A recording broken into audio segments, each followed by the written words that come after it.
Come down this way, Chloe. Hey, pay attention, your wife's walking by.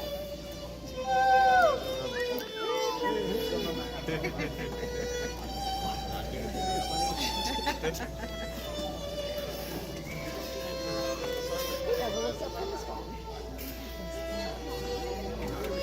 No, he's reading the program. Yeah, he doesn't have it. Did you get my text?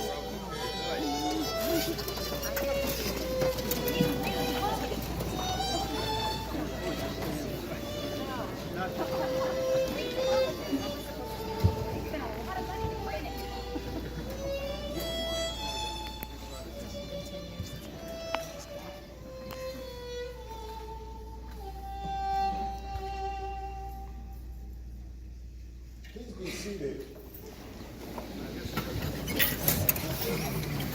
Peace be with you. A reading from the... Welcome to the 2019's commencement ceremony. It is my pleasure to preside over the 5th Savannah Law School graduation. Please rise as we begin with the singing of the national anthem by Mrs. Huxley Scott.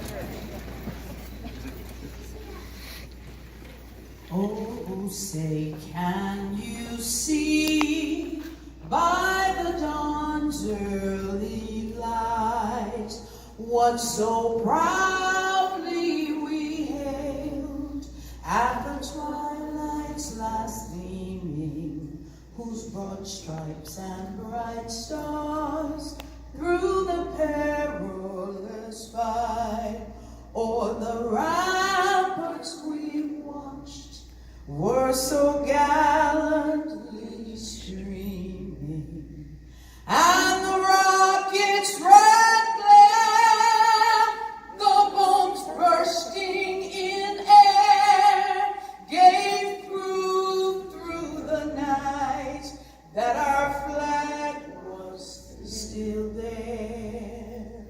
Oh, say does that star-spangled banner yet wave o'er the land of the free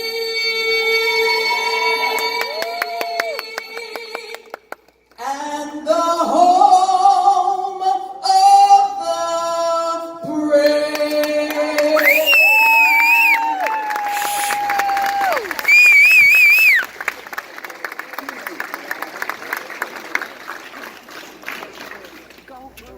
Thank you, Mrs. Scott. Now we will have the invocation by Rabbi Jonathan McAbee.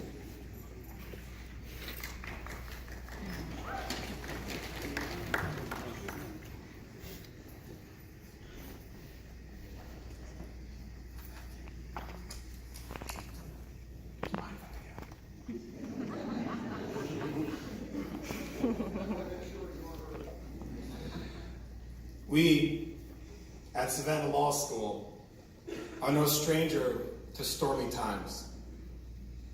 We have faced many challenges in the past years, but we should not view them as a disadvantage because they only prove our worthiness. Moses, when he ascended Mount Sinai to receive the 10 Commandments, was only encountered by an ominous black cloud.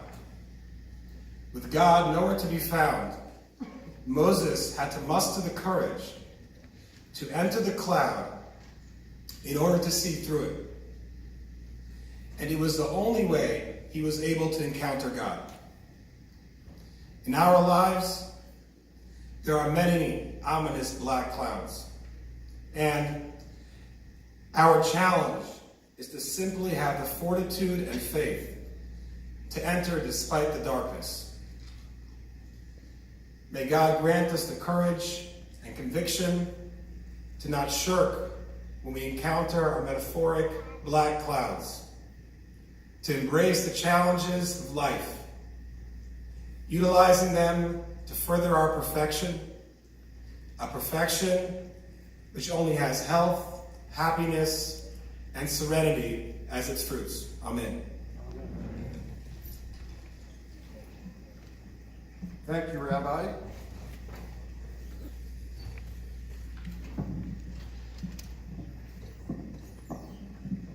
Obviously, he's closer to God than I am. Today, please, everyone be seated.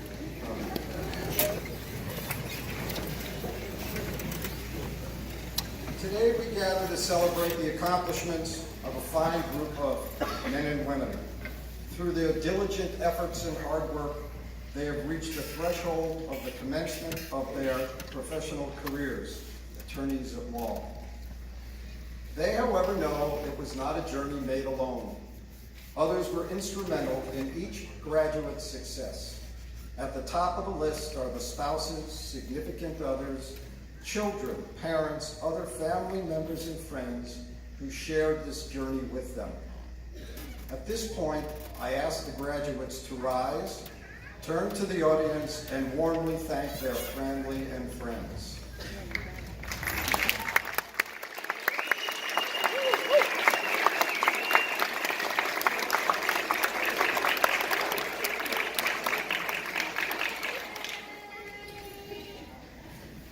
As everyone knows, these have not been easy times for the law school. But there are members of the law school, faculty and staff with us today who committed themselves to make sure that each of our students received a top quality education.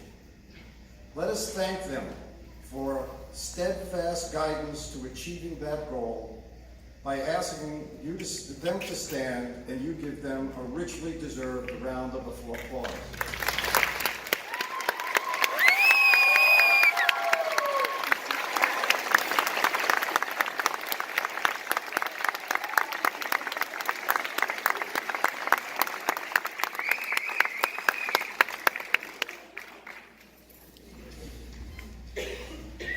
It is customary, make sure I'm on everyone's script here.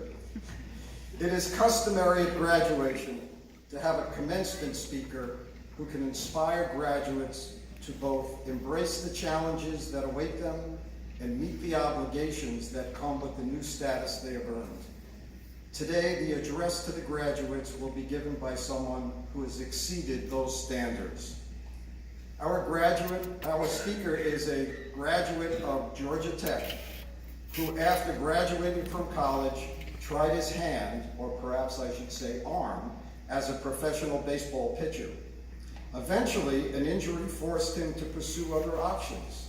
He and his wife, Brooke, started their own marketing firm, which led to a number of other successful business ventures, including Jeff serving as the CEO of a high-tech health technology startup company.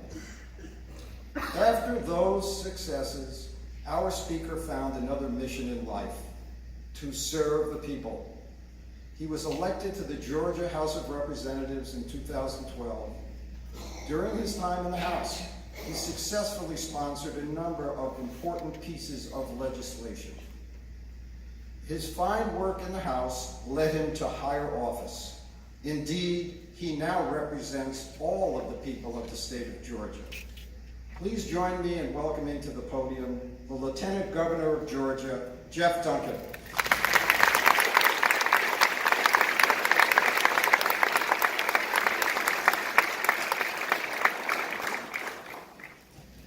Thank you, Dean Morris, for that introduction. I want to, before I get started, we got down, my wife and I, down to Savannah last evening late, and I want to lift up the family of Sergeant Kelvin Ansari and the community around him.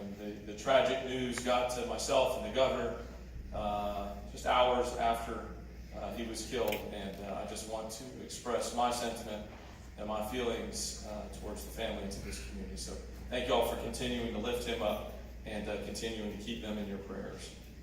Thank you, Dean Morris, Associate and Assistant Deans and distinguished faculty. I want to thank you for your efforts and your commitment and dedication to helping these individuals get to their goals and to allow them to achieve such great success here today.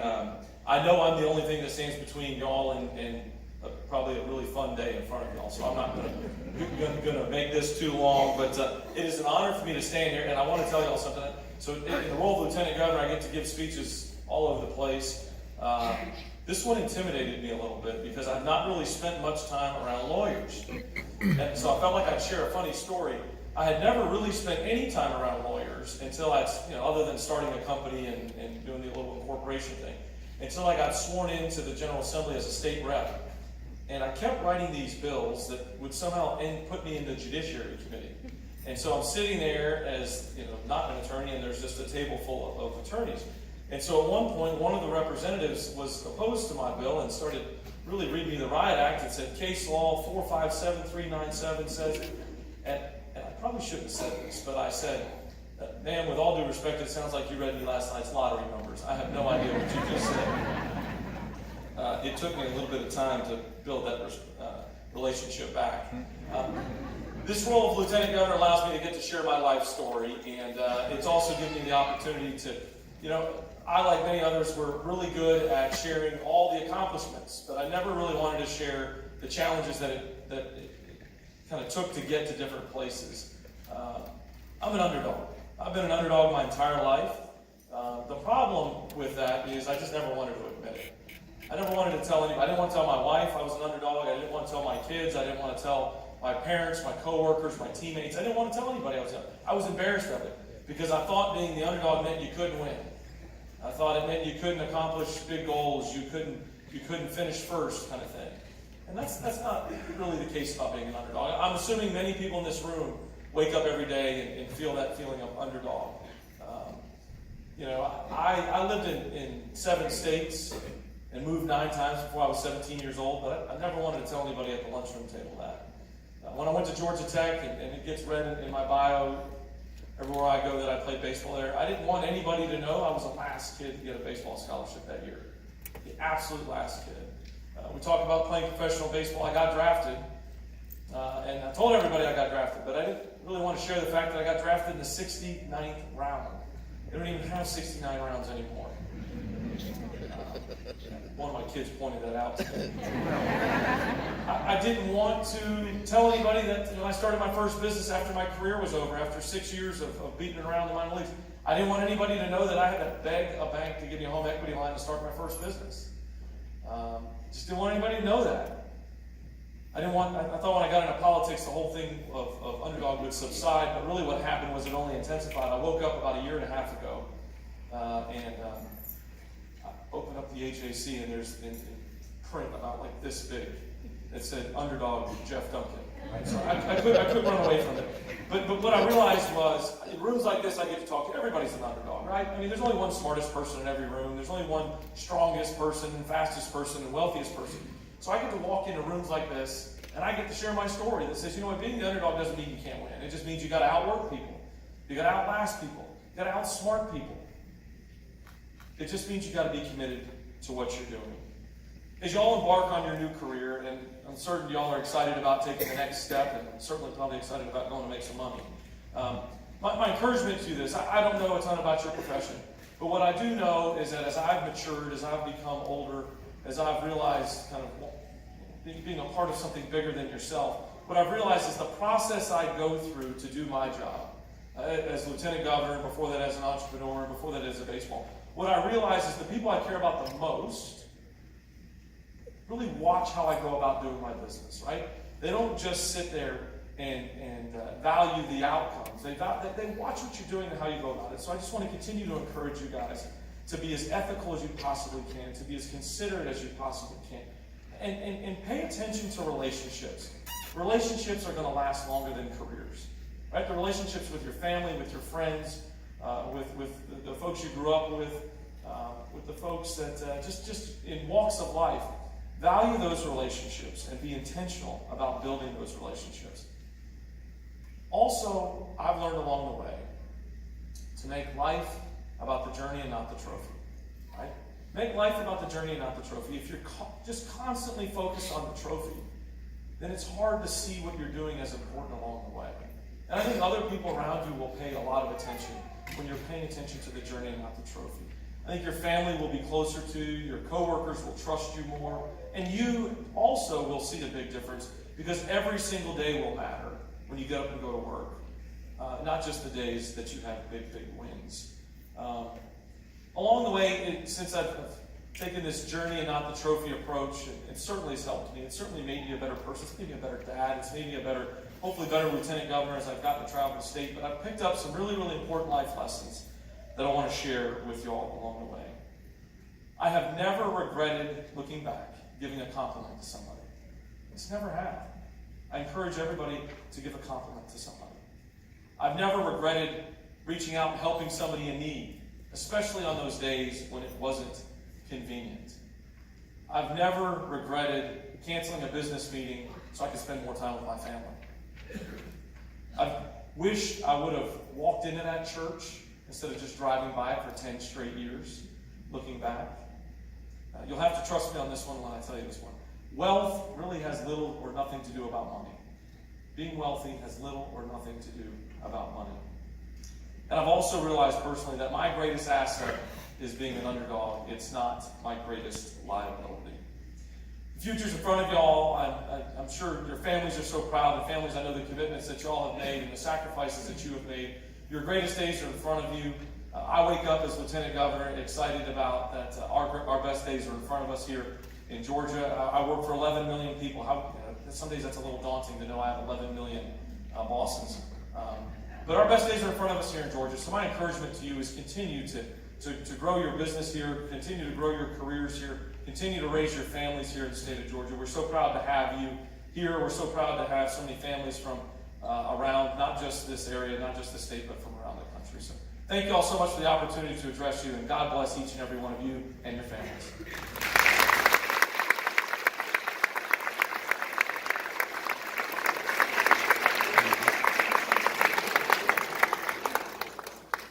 Thank you, Mr. Lieutenant Governor. Certainly inspirational. And I think the message is a good one, that we really all are underdogs. And, but yet somehow we manage to rise towards the top. Lieutenant Governor has a very busy schedule. He was kind enough to be with us today, and he's going to have to leave. So one last round of applause as he leaves.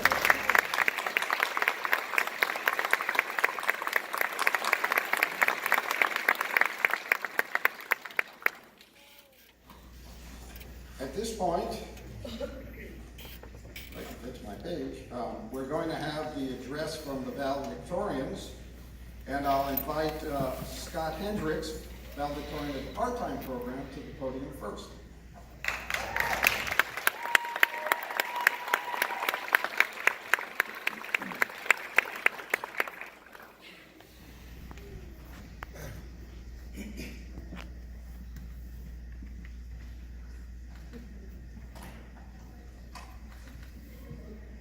Good morning.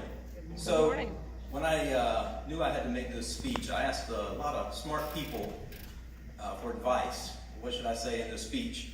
And the best and loudest and most consistent advice I got: don't forget to thank your wife. So, before I go any further, I want to thank my wonderful patient wife, Sandra, for letting me do this, letting me go to school. She handled almost everything in our life that needed doing, let me go to class and work all day. She was amazing. I also like to thank my two boys, Jack and Tate. They were equally patient while we tried to arrange rides to piano and band and tennis practice, and I was in class and everyone was stretched. And I also want to thank my mom and dad, of course. You were all amazing. All right, now that that's over with, I did not forget. One of last year's graduates told me that Savannah Law School was simply too beautiful to exist. She said there was no way that the world would let something this elegant and innocent survive. And I think she was right. It was too beautiful. Before I came here, I had a good job, no desire to go back to school, but I kind of needed a degree to get promoted at work. My dad, who's never shied away from taking on more work or assigning me more work, bugged me every week, wanting to know when I was going to apply. But I did not need that kind of headache in my life. But my boys started getting older. My illustrious career as a terrible, terrible Pee Wee soccer coach was coming to an end. I had a lot of time on my hands, and my hobbies were getting weirder and weirder. My wife told me I had to find something to do. So every day it seemed like I had less excuses to keep putting this off. Sorry, Stannis, I mean fewer excuses. So I told myself, just a few nights a week for 4 years, we can do this. I told Sandra I would make the minimum amount of effort and just knock it out with as little fuss as possible. I just needed to work just hard enough to pass, and I was too old to be joining any clubs or anything like that. Just get in, get out, skip as many classes as possible while still graduating. Since I'm making this speech, you probably guessed that this sweet, sweet plan did not work out. I got to Savannah Law, and I loved this place. My undergraduate degree at Georgia Tech back in the 90s was not fun, not at all. My brother knows what I'm talking about. But this place was fantastic. I loved the professors. I loved the local administration. I loved being downtown by the park. I loved the subject matter. The professors were teaching me stuff I was interested in. This had never happened to me before. The next thing I knew, I was all in. I was joining law review, doing research for Professor Juergensen, coming in early for lunchtime presentations, ended up teaching review classes for contracts. Worst of all, I actually studied, which had hardly ever happened before. Sorry, Mom, it's true. I didn't even use all my skips, Tiffany, sorry. Even more importantly, the people in my classes were so funny and kind. Our group of evening students have been sitting together in the same room 3 nights a week for 4 long years, and we hardly even hate each other. I was already old when I got here, but I've watched some of these younger folks change and mature so much in the last 4 years. A few of them got married or eloped. Some had kids, some changed jobs, some got carjacked. But they all became my lifelong friends and colleagues. I got to watch Adam move out of his car and into a house. My buddy Marlon spearheaded the finest edition of a law review book ever, despite ever-increasing opposition and ever-decreasing funds. I watched as Elizabeth stopped writing history dissertations on her exams and started thinking like a lawyer. Maggie had 2 kids since we've been here, for goodness sakes.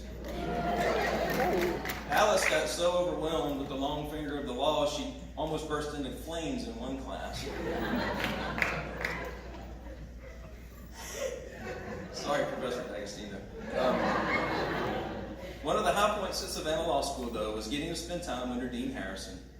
He always said in that smooth voice of his that any problems we had at this school were just a bump in the road of our lives and careers, and everything will be fine. As I look around, I know that he was right, and everything with us will be much better than fine. All I wanted from this place was a sheet of paper so I could take the bar and get a raise. But this place and these friends were simply too beautiful for that. Thank you.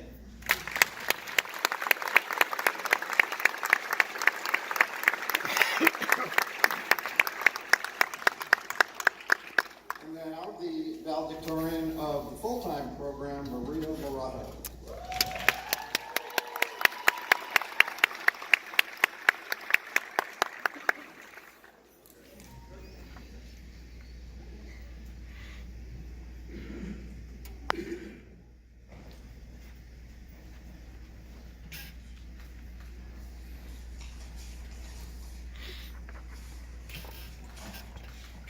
Faculty, staff, administration, family, friends, and my fellow graduates, less successful siblings who are forced to be here today. It is an absolute honor to have the opportunity to speak with you today. When I found out that I'd be speaking on behalf of my class, I really struggled with narrowing down what I wanted to say about our experience these past 3 years. I mean, we've been through a lot. And trying to think of something to talk about today that would be meaningful, entertaining, inspirational, and thoughtful, that turned out to be about as difficult a task as it is to decipher Dean Hicks's handwriting. So as I hit rock bottom and I started Googling law school commencement speeches, hoping to stumble across some sort of inspiration, I heard a familiar voice coming from the TV. And it might as well have been the voice of an angel. I heard words that, to me, seem so applicable to our situation today, and they could have been spoken to any graduate here. The words I heard were, "Tonight is a night that I think many of us really thought would never happen. You're surrounded by a lot of people that have really supported you and loved you and embraced you here tonight. And I know it's been a challenging year, but I think life is all about the obstacles you overcome and the challenges you rise to. And I think together, you're really going to go a long way." That's pretty fitting, right? I thought so. So if you know me, you know that channel that I had on in the background when I heard those profound words, it was likely Bravo. And if you watch Bravo, you know whatever's on likely involves some real housewife of one city or the other. And you'd be right. But if you're some kind of uncultured heathen who has no idea what I'm talking about right now, it's not important to know who spoke those words. But for those of you wondering, it was Lisa Vanderpump. What's important and what stuck out to me, it was the message that she was sharing. So now I'm about to apply one of the very first lessons I learned in law school. I'm going to weave facts into my analysis to support my argument that Lisa Vanderpump's words are applicable to our situation today. Today really is a day that, for many of us, at one point or the other, we thought would never happen. Maybe life got in the way of our dream of attending law school right after college, but here we are. Maybe we didn't make the best decisions at some point in our life and it postponed our dreams, but here we are today.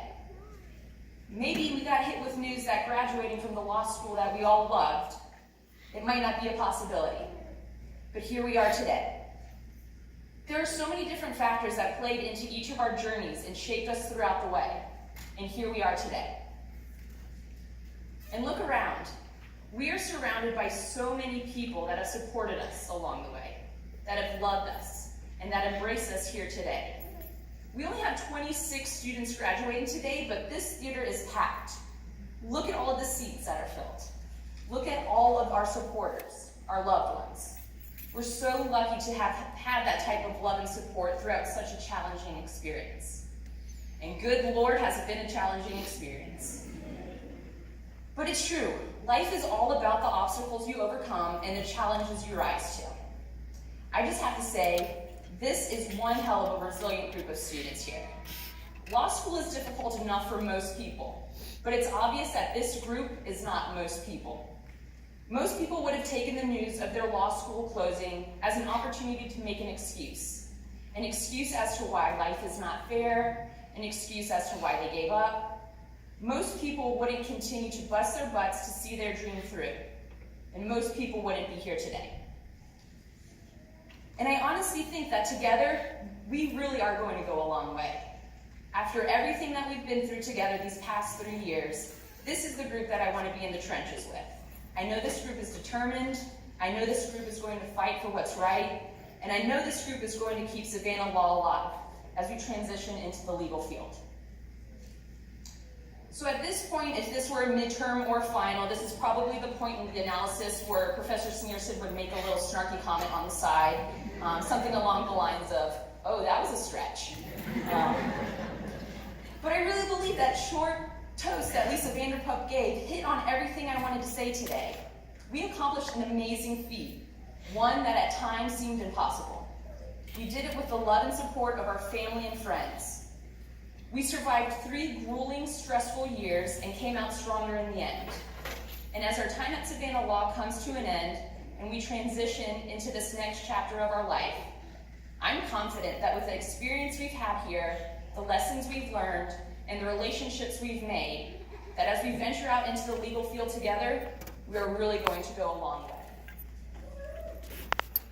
And so before we leave today, I'd just like to take a moment to recognize a few people. First, the families that supported us along the way. Those of you who have sacrificed just as much and have worked just as hard as we have to get us here today. Whether it was fully supporting your 30-year-old daughter's crazy decision to quit her job and go back to school, or caring for your daughter's newborn while she goes right back into finals after having her first child during one of the most stressful times of her first year of law school. Or by uprooting your life and moving with your significant other as they embark on this new journey. or by simply answering the phone in the middle of the night when your daughter, who is nearly 1,000 miles away, calls to tell you that the ceiling in her apartment just collapsed on her head. And that's a true story. People just ask Chloe. But regardless of your role in our journey, I think it's safe to say that not one of us could have gotten to this point today without you. So thank you. To our professors, the staff and administration of Savannah Law, there's not enough time today to thank you for what you've done for us during our time at SLS. And the thanks you deserve reach far beyond what you've done for just today's graduates. Thank you for what you've done for Savannah Law School. Thank you for taking a chance. Thank you for believing in something, in us. Thank you for fighting. For so many of us, you were the main reason why we chose to attend Savannah Law. You were a main reason why we didn't transfer.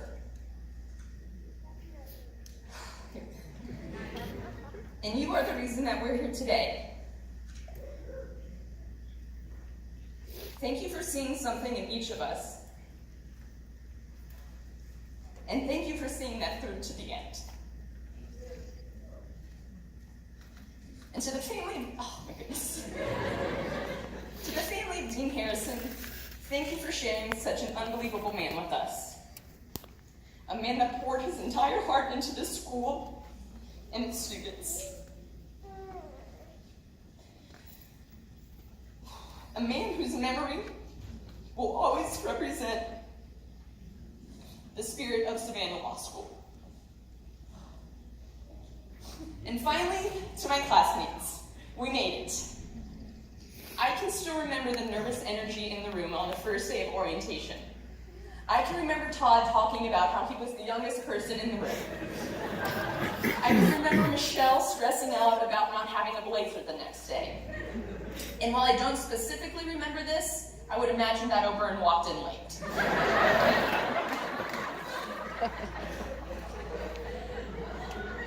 We made it, barely made it through every single intimidating cold call from Professor D'Agostino. We made it through fights in Civ Pro about Felicia. We made it, thankfully, through secured, just with a box of colored pencils. We made it through property lectures about evictions, and then not long after, we made it through our own real-life eviction. We made it through law school. Now, after 3 grueling years, we are ready to walk out of this theater and walk into society as new attorneys. I'm excited to walk out together with each of you by my side. And I'm excited because together, we're really going to go a long way.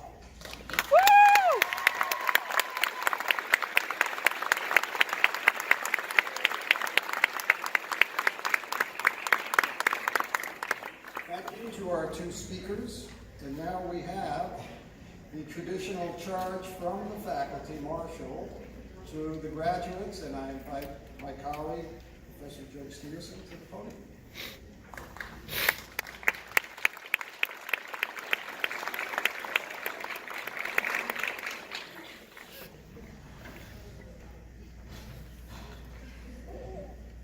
Thanks, Dean Morris. On behalf of the Savannah Law School faculty, past and present, congratulations, graduates. Savannah Law School class of 2019, you did it. It's been a long road, full of accomplishments and some disappointments, hard work and laughter, cram sessions and life lessons, and here you are at your ceremony, wearing funny outfits, and brimming with black letter law. We're so proud of you all, and you made it. This still being law school, though, I'm going to put an asterisk on that last sentence, that you made it, which I'll return to in just a minute. So the purpose of this faculty charge isn't to tell you what you still owe the law school, nor is it to signal you to rush the stage like the White Walkers at the Battle of Winterfell.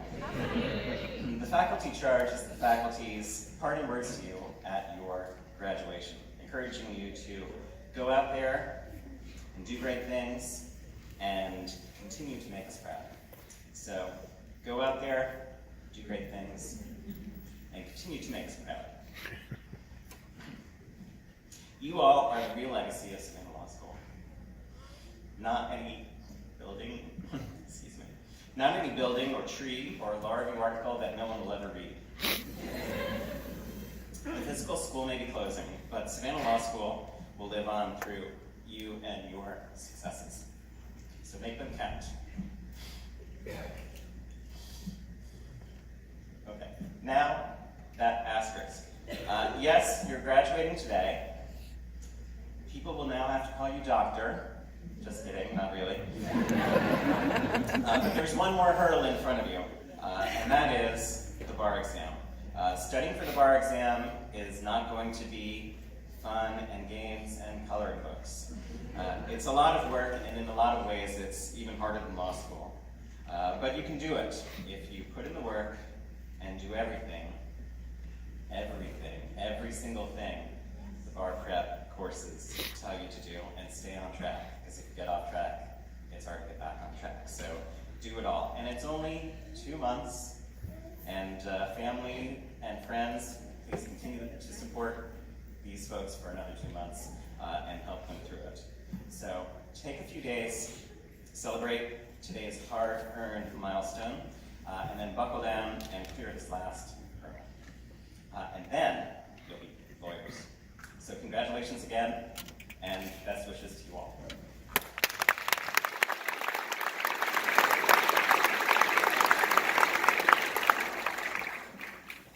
Thank you, Jed. At this point in the ceremony, we reach the culmination of 3 or more years of hard work with the hooding ceremony. And I ask my colleagues, James Hicks and Professor McGee, there she is, to step forward and guess Rachel Wilson will call the names of the graduates.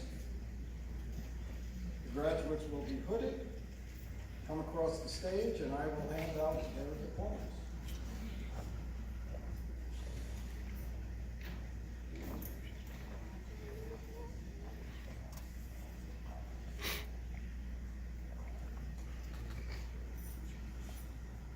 Alice Elizabeth Ball.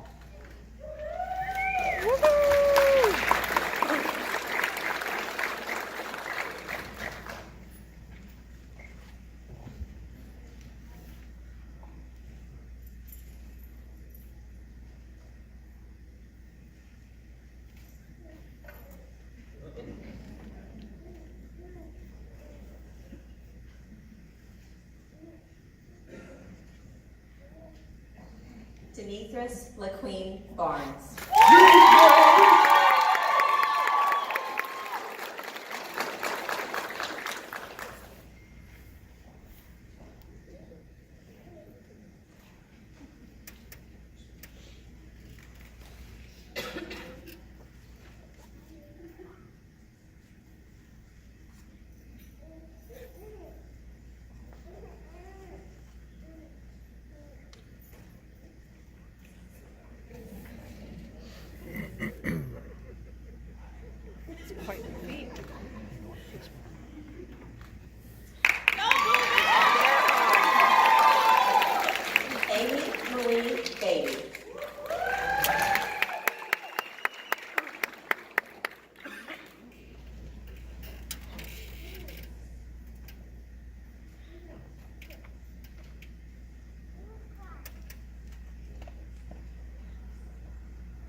Tiffany McSorley Billings.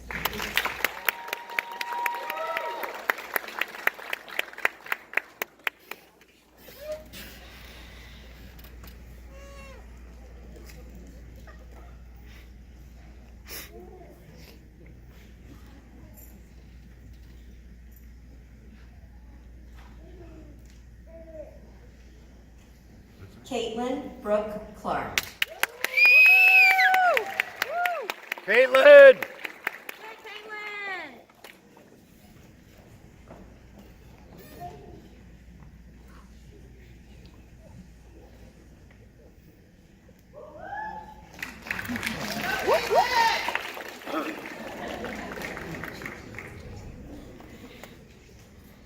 Margaret Doberstein.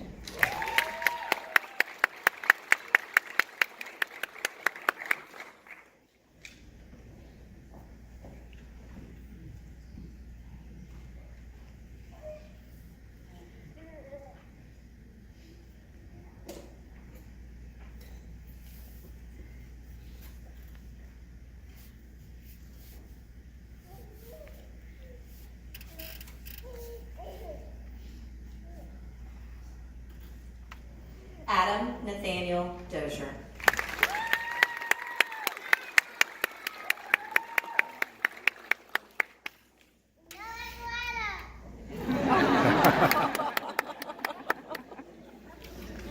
Marlon Jesse Eller.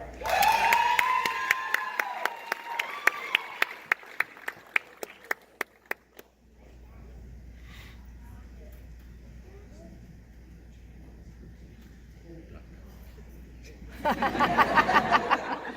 it were Jeremy, they'd be just upstairs.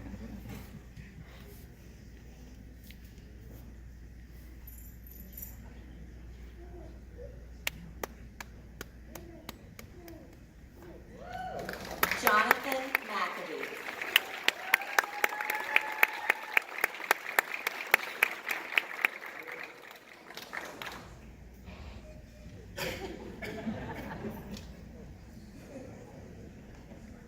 Scott Andrew Hendricks.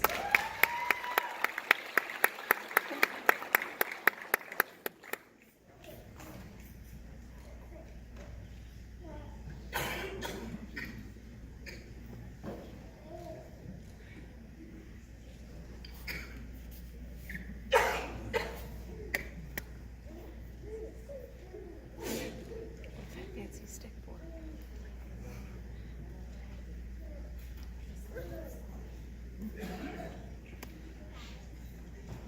Jeanette Inez Horowitz.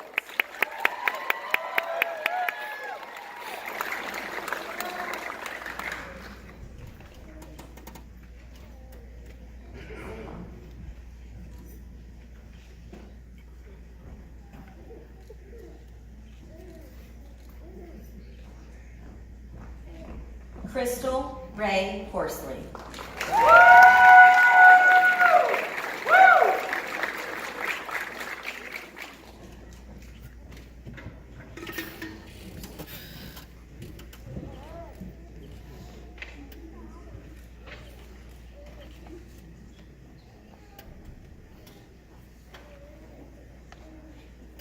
Chloé R. Juergensen Sumpter. That's our Little girl!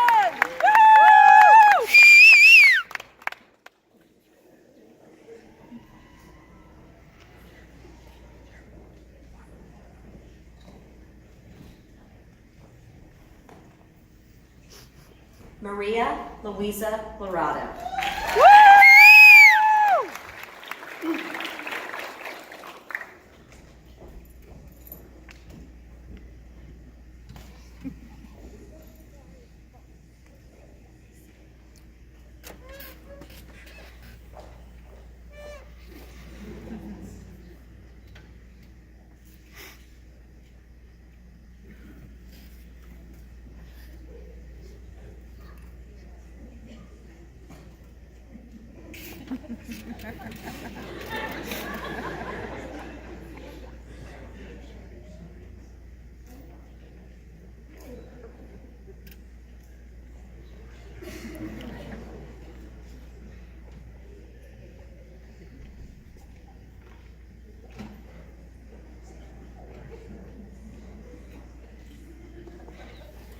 Jordan Crew Miller.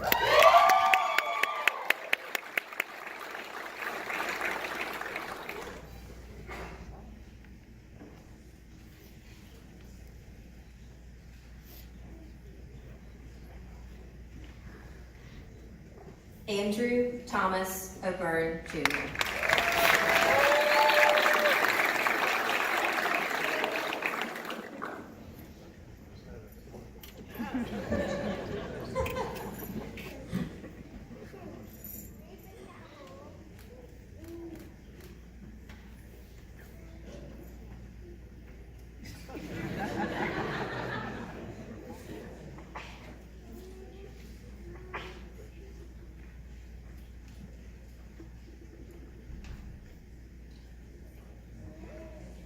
Glory Elizabeth Paget.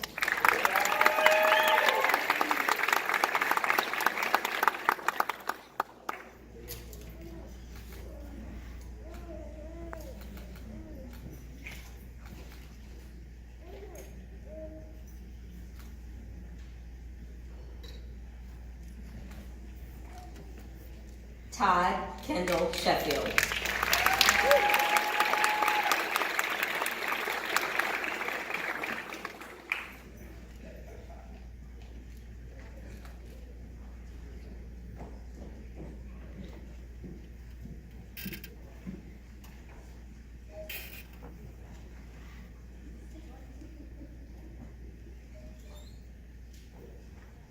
Sarah Elizabeth Strickland.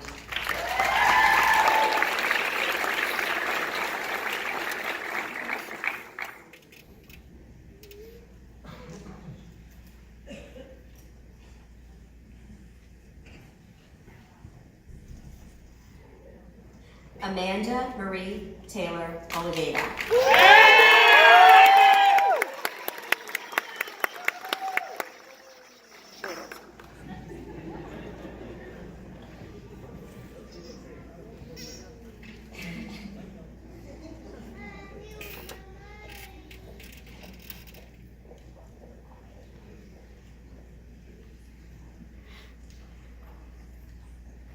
Elizabeth Ship Murphy Tony.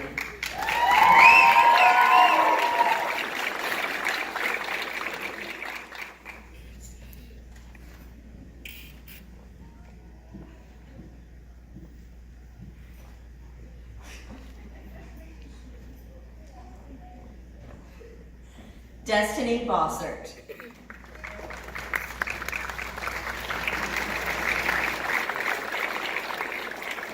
Catherine Young Fitzpatrick.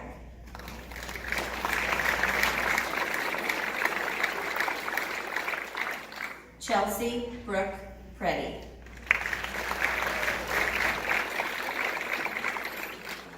Christopher J. Ventura. R. Michelle Webb Wilkerson.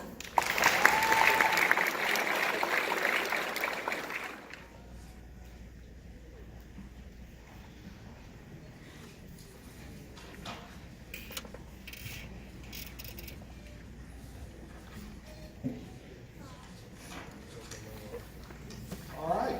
Well, let's have another round of applause for our graduates.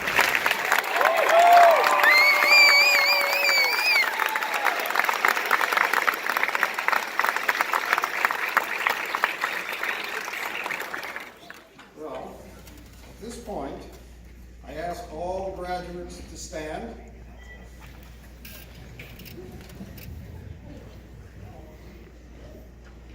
By the authority vested in me as Dean by the Board of Directors of Savannah Law School, I confer upon you the Juris Doctorate degree with all rights, duties, and privileges pertaining thereto. Welcome, doctors.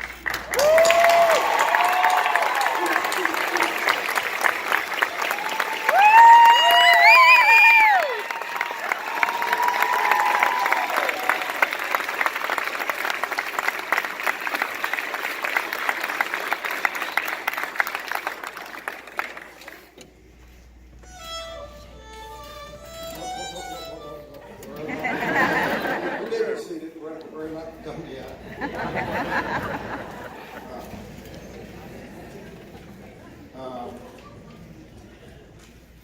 Before the recessional, it is only fitting that I mention what a number of the graduates, some of my colleagues, have already, and that is about our dear friend and colleague, Associate Dean and Professor of Law, Keith Harrison.